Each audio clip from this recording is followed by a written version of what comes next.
So I bought this cheese here. It cost me $40, and there is a hair stuck to it. Oh yeah, we can take that back. Wait, what? Here. Wait, Okay. Take this. Your next purchase is on us.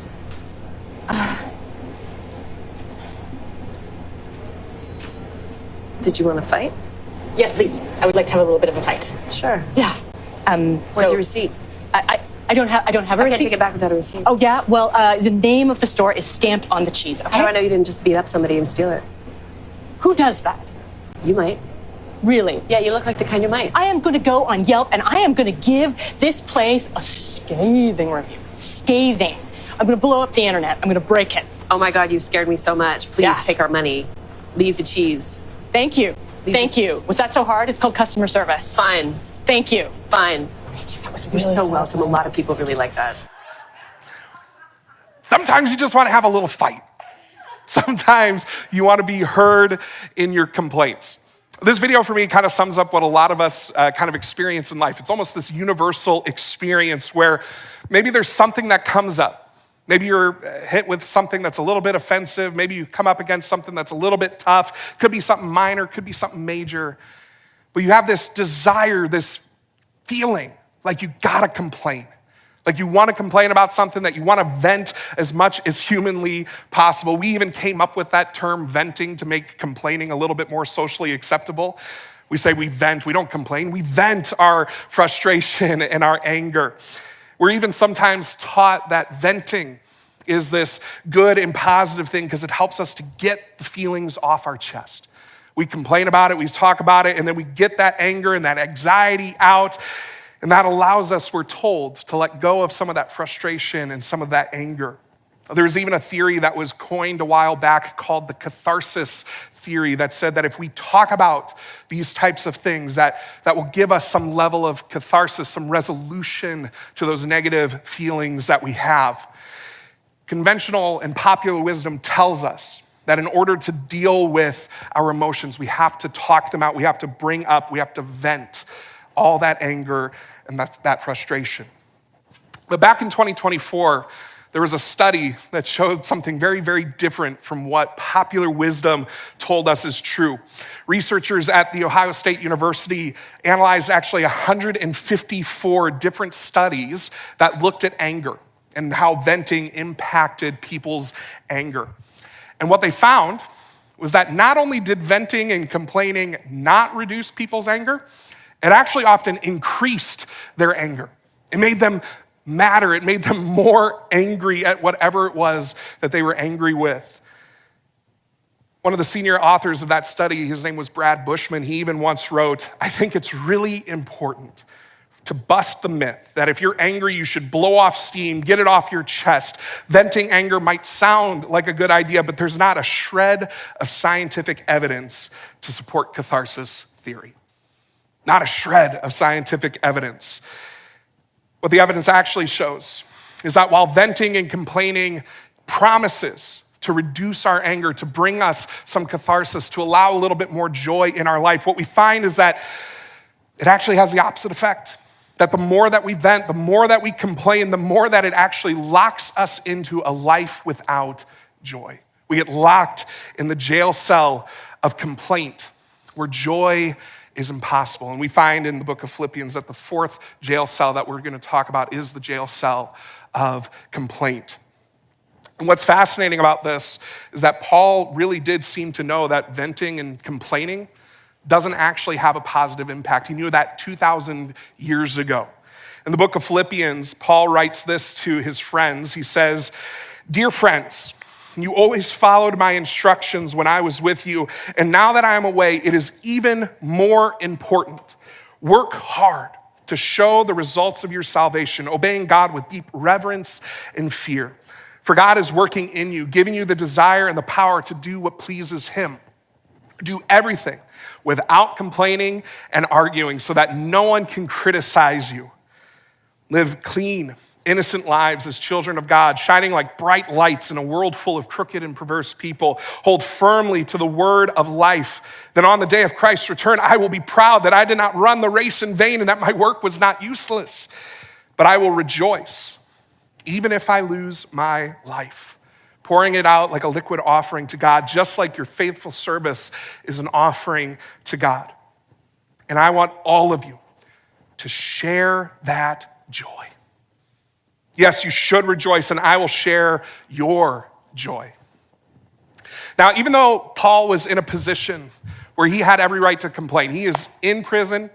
That is a place where most people would say, yeah, you probably should be venting about that a little bit. And even though the Philippians, if you were with us earlier in this series, we learned that the Philippians were up against some really difficult hardship from the government and from the economy, even though they had every right to complain about those things. Paul knows that that's not how you cultivate a life of real joy. Paul knows that complaints are just going to increase that anger and that frustration. He knows that giving in to the desire to vent isn't going to fix their problems. And he knows that because he actually has the testimony. We sang that song, Testimony. He has the testimony of how the ancient Israelites would often walk through their life complaining and grumbling. And that usually worked out pretty poorly for them throughout history. Grace, is it okay if I get a little bit nerdy on you for a second? Sure, I know there's some nerds in this room with me, so we're gonna get a little bit nerdy today, but this passage is so fascinating because when you really start to dig into the language that Paul uses, you start to realize like, he's sprinkling in these little tidbits to help us see the Israelites in this, to see the Israelite history as part of what he's arguing against here. For instance, there's this weird phrase in this passage when it says the crooked and perverse, when that line is thrown there, kind of a weird line to throw in there. But he's actually quoting a passage in the Old Testament from Deuteronomy 32, verse 5, which says, yet God's degenerate children have dealt falsely with him, a perverse and crooked generation. Weird line, weird thing to throw in there, but he's calling that to mind for the Philippians because he's trying to call to mind this story of how the Israelites started to distrust God, that they started to lose their faith that God would actually be providing for them. And so they were grumbling, they were complaining, they lost their trust, even though God had proven over and over and over again to them that he was faithful, that he was good, that he was gonna care for them. And then another little clue that Paul sprinkles in here is that he's actually using a very specific word for complaining. If you look at the Greek word for complaining in this passage, what we translate it as, it's actually this Greek word called gongismos. Someone say that with me, gongismos. It's kind of a fun word to say. We're gongismosing is kind of how I think about it. And gongismos is the kind of complaining where you're kind of like grumbling under your breath a little bit. You're like over at the water cooler and you're like, can you believe my boss did that to me? This really stinks. They're such a jerk. I really don't like them. It's that kind of grumbling, that kind of complaining, that under the breath moaning. But in ancient times, the reason that this word is so important for us to really hone in on is that in ancient times, the Greeks, the Philippians, they would have had a translation of the Bible known as the Septuagint. And the Septuagint is one of the most important historical documents that we have that indicates kind of what's part of our Christian heritage, what's part of our Christian faith. It was essentially the very first translation out of Hebrew into Greek. Since the Philippians and all the other Greek-speaking people, even some of the Hebrew people, couldn't actually speak Hebrew anymore, the Septuagint was the Bible that they often used. So when you see the Bible getting quoted in the New Testament, it's usually a quote from the Septuagint. That's kind of the detail here. And this word gongismos is the Greek word that every time the Israelites complain is the word that gets used to describe how they're complaining. I'll give you an example for you is Exodus 16 that says the whole community of Israel complained, gongismos, about Moses and Aaron, saying, if only the Lord had killed us back in Egypt, they moaned. There we sat with pots filled with meat and ate all the bread we wanted. But now you have brought us into the wilderness to starve us to death. Now, Grace, to give you a little bit of context. The Israelites had just been released from slavery. God had just saved them out of Egypt, and they're gongismosing about the food that they're eating. This is kind of the way that the Israelites were. They would grumble, they would gongismos about things that were going on. But in both of these situations, both in Deuteronomy 32 and Exodus 16, what we start to realize is that the Israelites were grumbling, they were complaining because they came to this place where they were losing their trust in God's provision. Even though God was proving over and over again that he was providing, they were losing their trust. And in a similar way, the Philippians are in this season where they're also prone to distrust God. They're facing immense opposition from the government, from the economy. They're losing trust that God is going to provide for them. Their friend Paul is in prison. They're worried that God's not going to save him. And so he knew that they were going to be prone to grumbling. And what becomes really apparent is that complaint indicates distrust. If we're complaining, that indicates that we have some level of distrust in what's going on. For the ancient Israelites, their complaints came when they couldn't quite trust that God was going to feed them. The Philippians couldn't quite trust that God was actually going to save their friend Paul from prison. And if we're honest with ourselves, and we really analyze the times in our lives where we're prone to complaining, or it feels like we want to complain about something, we realize that it's because we're carrying around some level of distrust about a person or about a situation. Complaints about our marriages or our spouse are often fueled by a distrust that our spouse actually loves us and actually cares about us and actually understands what we're talking about. Complaints at work about maybe a policy decision or something like that, or about a boss, usually comes because of the distrust that we have, and whether or not that leader is going to take care of us or have our backs, or whether or not that decision is going to create stability in our organization. Regardless of where it is or what it's about, complaint, grumbling, venting, gongismosing, these are all a form of a lack of trust or from the breaking of trust. And if we do feel like we need to vent or complain, that's actually a really good indicator for us that there is something that's wrong. It is actually a good litmus test. If I feel like, man, I need to complain about something or vent about something, then there is something that's wrong. And Grace, I do want to be really clear that expressing emotion, expressing frustration, even sometimes expressing anger is not a bad thing, that's not a sin. There are many times where complaints are actually a helpful, good thing to bring up, at least to work towards change. But complaining, venting, it's like a teapot. With a teapot, you put some water in a pot, you put it on a flame, and you boil it until it starts to whistle. And then once that whistle happens, you know, okay, I gotta take that off the flame. I need to make a change. I need to take that off the flame. And complaint's the exact same way. It's the sound that we make when it's time to make a change, when we need to take something off the flame. But if we don't make that change, then that whistle just keeps on blowing and blowing until all of our joy has evaporated. And let's be honest with ourselves.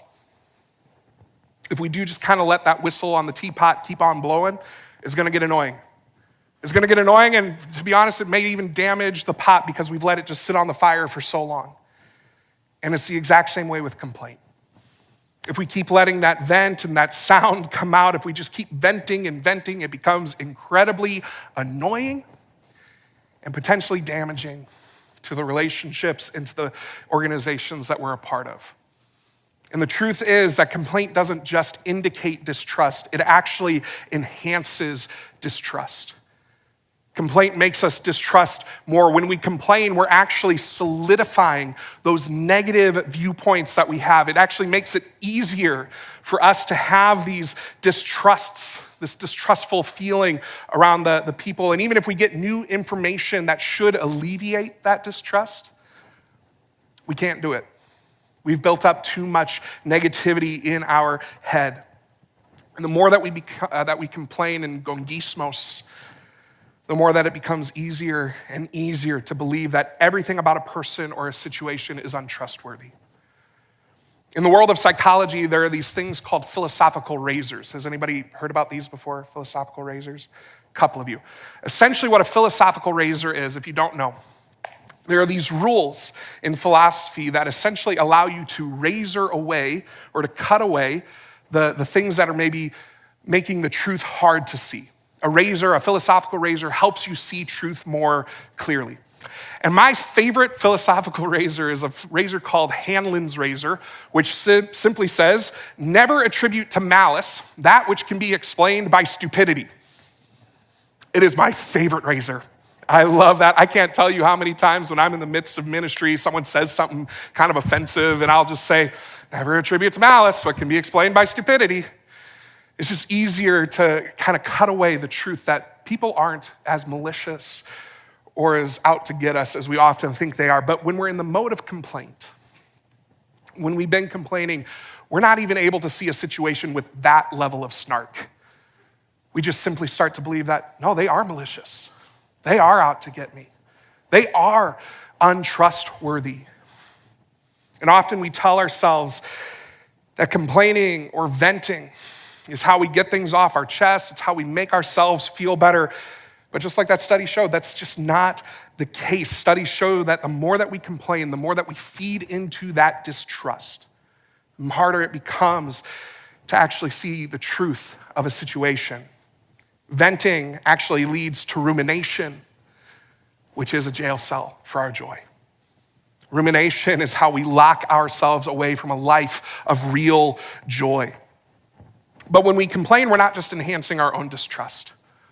We're actually enhancing the distrust that others have of us as well. The more that people hear us complain, the more that they start to think we're not trustworthy. That's why Paul says in this passage, do everything without complaining and arguing so that no one can criticize you. We might think that we're being honest or authentic when we voice some of these real things that we're frustrated by, when we're venting about things.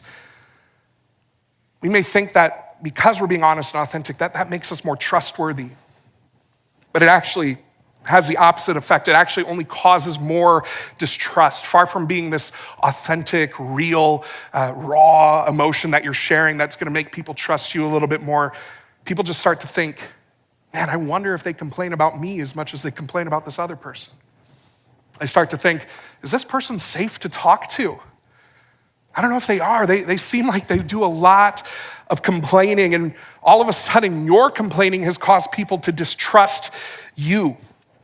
Venting, complaining, gongismosing enhances the distrust of everyone and everything in a situation.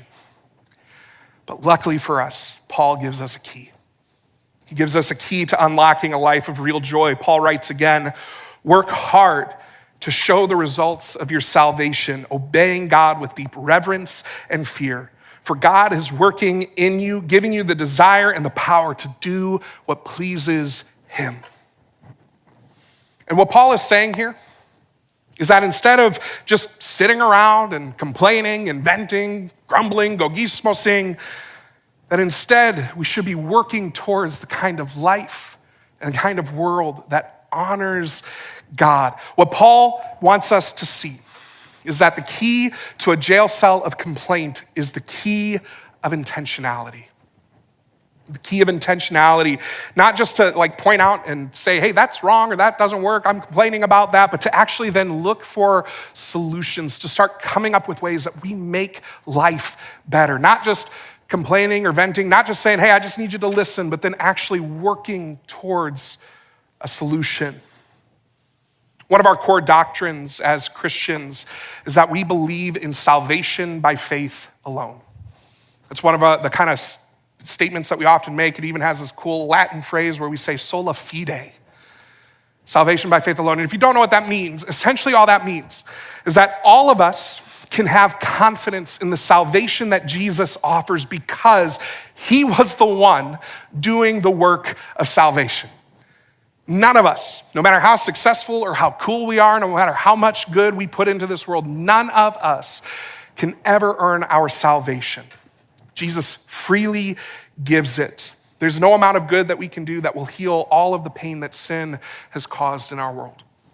But what's also true is that if we call ourselves followers of Jesus, if we really believe that he died for our sins, that he died for us to renew us, to restore us, to show us his love and his compassion, to bring new life to the entire world, if we really believe that, then that salvation that we have in Christ will show itself in the good works that we do, in the ways that we serve, in the ways that we love people.